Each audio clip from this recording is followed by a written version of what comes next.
장교인 여러분 안녕하십니까? 장교양 그것이 알고 싶다 법규 해설편 진행의 한국노사협연대 회장 송재기입니다. 지난 9월 11일 한국 100만인 클럽 밴드에 게재된 내용을 통해 많은 분들이 알고 계시는 대로 지난 2021년 8월 31일 사회서비스 지원 및 사회서비스원 설립 운영에 관한 법률안 이하 사회서비스원법이 지난달 31일 국회 본회의에서 가결됐습니다. 이에 따라 지방출자출원법에 의해 전국 시도에 사회서비스원이 설립 운영되던 것이 이번 통과된 사회서비스 지원 및 사회서비스원 설립 운영에 관한 법률에 의해 법적 근거가 마련된 것입니다. 이 법안은 국민의힘 이종성 국회의원이 대표 발의한 사회서비스 강화 및 지원에 관한 법률안과 남인순 의원이 사회서비스원 설립 운영 및 지원에 관한 법률안을 병합하여 사회서비스 지원 및 사회서비스원 설립 운영에 관한 법률안으로 최종 국회 본회의에서 통과되었고 법안은 공표된 지 6개월 후에 발효된다고 합니다. 그런데 이 과정에서 법안의 기본 취지가 변동됐다고 하는데 그 내용 한번 살펴보겠습니다. 사회서비스원 설립은 문재인 정부의 100대 국정과제 중 17번으로 등장했는데 시도지사가 법인의 형식으로 사회서비스원을 설립하면 사회서비스원이 보육이나 요양 등의 국공립시설을 위탁받아 직영한다는 것이었습니다. 문재인 대통령이 당선되고 난 후인 2017년 7월 국정기획자문위원회는 사회서비스원 추진계획을 세웠고 문재인 정부 국정운영 5개년 계획에도 포함된 내용입니다. 사회서비스원 설립에는 긴급 돌봄 제공, 종합재가서비스 제공과 국공립시설 수탁 운영을 통한 사회서비스의 공공성 제고, 종사자 처우 개선을 통한 사회서비스 품질 향상이라는 목적이 있었는데 국가가 직접 운영하는 사회서비스원을 통해 양질의 돌봄 서비스를 늘리고 노동자의 처우도 개선하자는 취지였던 것입니다. 그것을 더불어민주당 남인순 의원이 받아 21대 국회가 개원하고 얼마 안 된 지난해 6월 해당 법안을 다시 발의했고 사회서비스원의 운영 규정과 노동자의 처우 개선이 담긴 애초 국정과제에서 제시됐던 취지의 안에 노동계도 힘을 실어 주었습니다. 그런데 이종성 국민의힘 의원이 2020년 11월 사회서비스 강화 및 지원에 관한 법률안을 발의하면서 사회서비스원법의 공공성은 축소되기 시작했고 이종성 의원은 사회서비스원을 확대하는 것보다는 서비스 공급을 민간에 맡기고 지원을 강화하자는 제정안을 발의하게 됩니다. 남인순 의원과 이종성 의원이 안이 병합심사되면서 보건복지위원회 법안 1소위는 대안을 제시하게 되는데 사회서비스 시설의 정부 직영 확대를 규정한 사회서비스원법 제11조 우선 위탁 조항이 여기서 축소되게 됩니다. 남인순 의원의 원안에는 국가나 지방자치단체의 국공립 사회서비스 제공기관 운영을 사회서비스원에 우선 위탁할 수 있다고 규정했지만 그 대안에는 공개경쟁의 방법을 통해 해당 사업을 위탁해야 한다고 수정되게 된 것입니다. 다시 말하면 사회서비스원은 국공립 사회서비스 제공기관 운영을 사회서비스원에 우선 위탁할 수 있는 것이 아니고 민간이 참여하기 어렵거나 공급이 부족한 분야의 경우에만 사회서비스원이 사업을 우선 위탁받을 수 있다. 기타 민간 서비스 제공기관의 지원 및 종사자 처우 개선의 지원만을 담당하게 된다고 원안이 수정되게 된 것이라는 것입니다. 이 법안이 통과되기 이전에는 지방출자출원법에 따라서 전국 시도에 사회서비스원이 설립 운영되던 것이 이번에 통과된 사회서비스 지원 및 사회서비스원 설립 운영에 관한 법률에 의해 법적 근거가 마련되었다고 남인순 의원은 밝히고 있습니다. 하지만 이런 남인순 의원의 자평에도 불구하고 막상 사회서비스 분야 근로자의 권익을 보호한다는 민주노총이나 경실련, 참여연대 등은 이번에 통과된 사회서비스원법이 본래 문재인 대통령이 대선 공약에서 약속한 사회서비스공단 설립 조건에 크게 후퇴하여 사회서비스의 공공성 강화라는 취지에서 크게 후퇴했다고 주장하며 규탄에 나서고 있다고 하는데요. 평소에 사회서비스원 법 통과를 손꼽아 기다리던 이들이 반대에 나선 이유는 무엇일까요? 그들이 이런 주장을 하게 된 배경을 살펴보게 되면 애당초 남인순 의원의 원안에는 국가나 지방자치단체의 국공립 사회서비스 제공기관 운영을 사회서비스원에 위탁할 수 있다고 했던 것이 통과된 법안에는 이종성 의원의 발의 내용을 병합해서 공개 경쟁을 통해 해당 사업을 위탁해야 한다고 수정되었기 때문인 것으로 보입니다. 지난 8월 24일자 데일리 호남 보도에 따르면 순천시와 2020년 설립된 전남사회서비스원이 통합돌봄서비스 체계 구축을 위한 상호 업무 협약을 체결했다고 발표했습니다. 이 협약식에서 허석 순천시장과 신현숙 전남사회서비스 원장은 순천의 통합돌봄지원기관인 전남동부종합재가센터를 설치해 노인 돌봄 서비스와 방문요양 서비스 등 유사 성격의 돌봄 사업을 통합 연계하는 종합적인 서비스 제공에 상호 협력하기로 했다고 발표했는데요. 이 소식을 접한 장교양기관 현장은 들끓기 시작했고, 그렇지 않아도 보건복지부의 국공립 장교양기관 강화 정책과 민간기관을 말살하고 업계에서 민간기관 30%를 퇴출시킬 목적으로 시행된 장교양기관 지정갱제와 2020년 12월 28일 농협의 장교양기관 운영사업을 묵시적으로 허용한 보건복지부와 농협의 밀실 야합, 그리고 보험사의 장교양기관 진출 시도 때도 없이 들이닥치는 현지조사 등으로 생존의 위협까지 경험하게 된 민간 장교양 서비스 공급자들은 자라보고 놀란 것은 소뚜껑 보고 놀란다는 속담처럼 사회서비스원법 국회 통과와 전남사회서비스원의 전남동부재가센터 설립 소식에 놀라 실버피아 온라인의 민원창구를 두드리게 된 것입니다. 그런데 마침 순천시청이 순천재가연합회의 요청을 받아들여 전남사회서비스원 간부 일행과 순천재가복지협회 임원들이 간담회가 마련되었고, 이날 간담회에는 순천시청 노인장애인과 김모 과장과 팀장, 중관이 참여했고, 장교양분야에서는 순천재가복지협회 정혜정 회장과 임원진 3명 등이, 그리고 전남사회서비스원에서는 동부종합재가센터 이모팀장과 서부센터 주임 2명이 참석했습니다. 종합재가센터 설치의 근거는 2021년 8월 31일 국회 본회의를 통과한 사회서비스원 지원 및 사회서비스원 설립 운영에 관한 법률 제10조입니다. 2021년 전남사회서비스원에서는 목포와 순천에 각 1개씩 총 2개의 종합재가센터를 설치하고 2022년에 총 2개의 종합재가센터를 설치할 것이라고 밝힌 바 있는데, 보건복지부의 계획에 따르면 앞으로도 기초지방자치단체 시군구에 1개씩 종합재가센터를 설치할 계획이라고 밝혔지만, 전남서비스원 관계자는 아직 추가 시군구 설치 계획은 마련되지 않았다고 말했습니다. 현재 전남서비스원 인력 채용 현황은 시설장 1인과 사회복지사 1인, 요양보호사 15인으로 구성되어 전적으로 여러 사회서비스 중 노인 돌봄 서비스와 재가장교양 서비스인 방문요양에 중점을 둔 것으로 보이는데, 이번에 시행하게 될 사회서비스원 종합재가센터 모델은 2021년 6월 11일 사회서비스원 원장단 회의에서 제기된 표준 모델인 종합재가센터에서 지역돌봄센터로 모델로 변경되었고, 당초 종합재가센터 모델은 방문요양 및 방문목욕, 방문간호, 주야간보호 등 재가장경 서비스를 기본으로 하고 있으며 주요 재원을 요양급여로 하고 있습니다. 하지만 전남사회서비스원이 제시하고 있는 변경 모델인 지역돌봄센터 모델은 긴급돌봄과 틈새돌봄, 노인 맞춤 돌봄을 주요 부대로 하고 있으며 주요 재원은 국도비사업비라고 밝히고 있습니다. 이와 더불어 긴급 틈새 돌봄, 틈새 맞춤 돌봄 대상자에게 제공하는 장교양 서비스가 더해지고 이들의 주요 재원은 요양급여가 될 것으로 보입니다. 네, 이와 관련된 자세한 내용을 실버피아 온라인 김철중 기자가 전해드리겠습니다.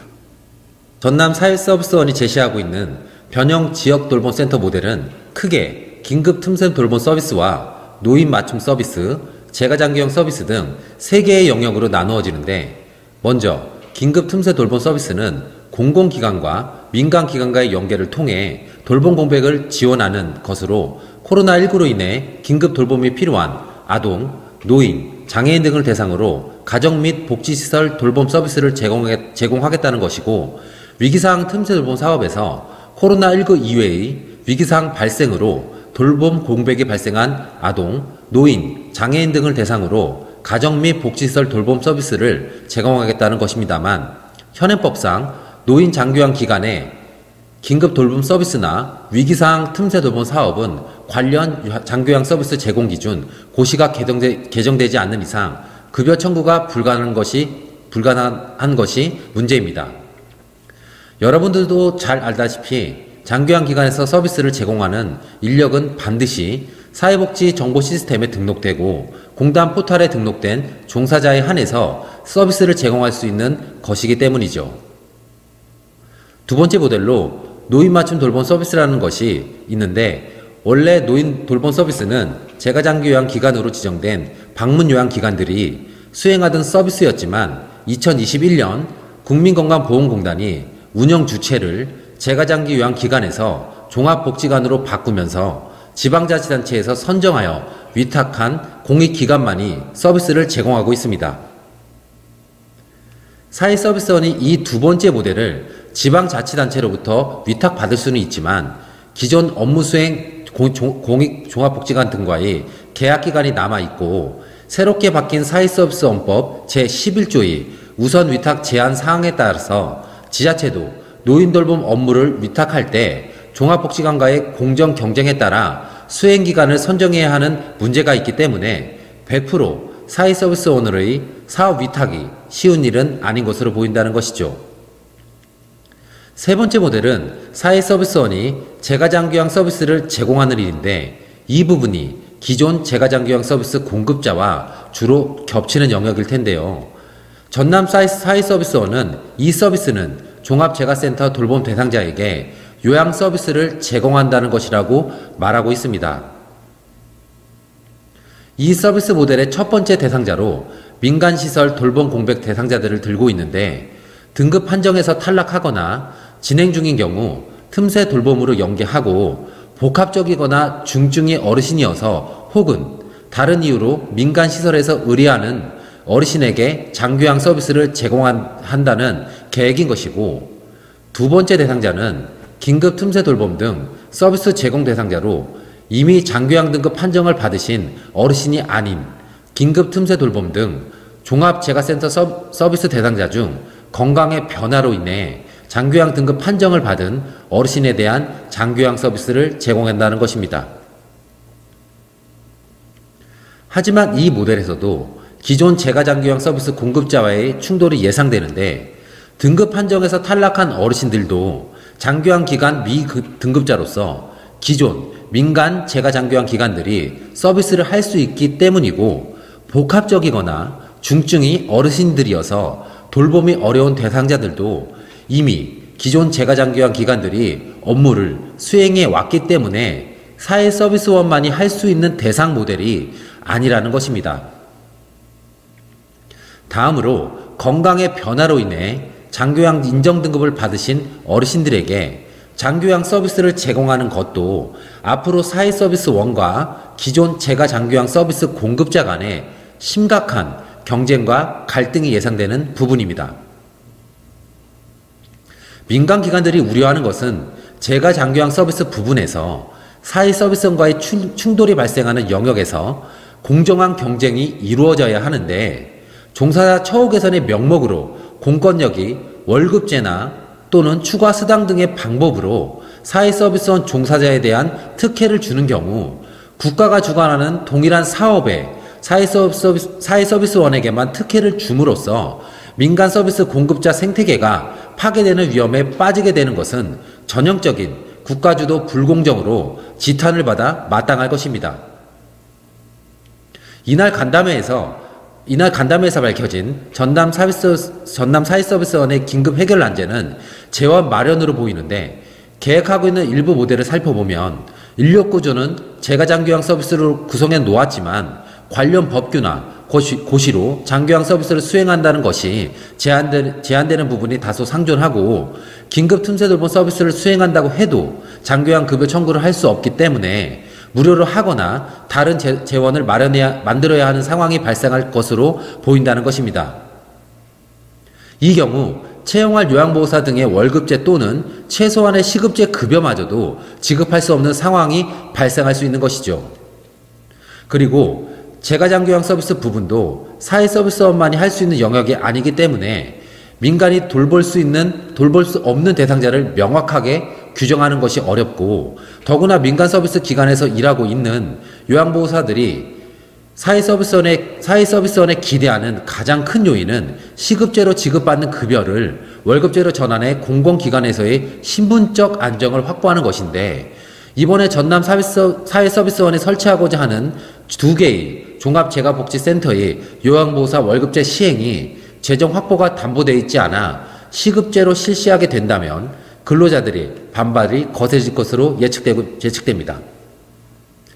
이날 간담회에서도 민간 서비스 공급자인 순천제과복지협회 측은 법으로 정해진 사회서비스원이 사회서비스원법 제10조에서 정한 사업을 하지 말라라는 이야기가 아니라라고 명확히 밝히고 있으며, 지난 13년 동안 피땀 흘려 이룩한 기틀을 가지고 있는 민간 서비스 공급자들을 골목 상권 보호와 불공정 거래 방지 차원에서 보호하기 위해서라도 공익과 민간의 영역을 분명하게 구분하고 양측이 상생의 차원에서 윈윈하기를 바란다는 것이라고 주장하고 있는 것입니다.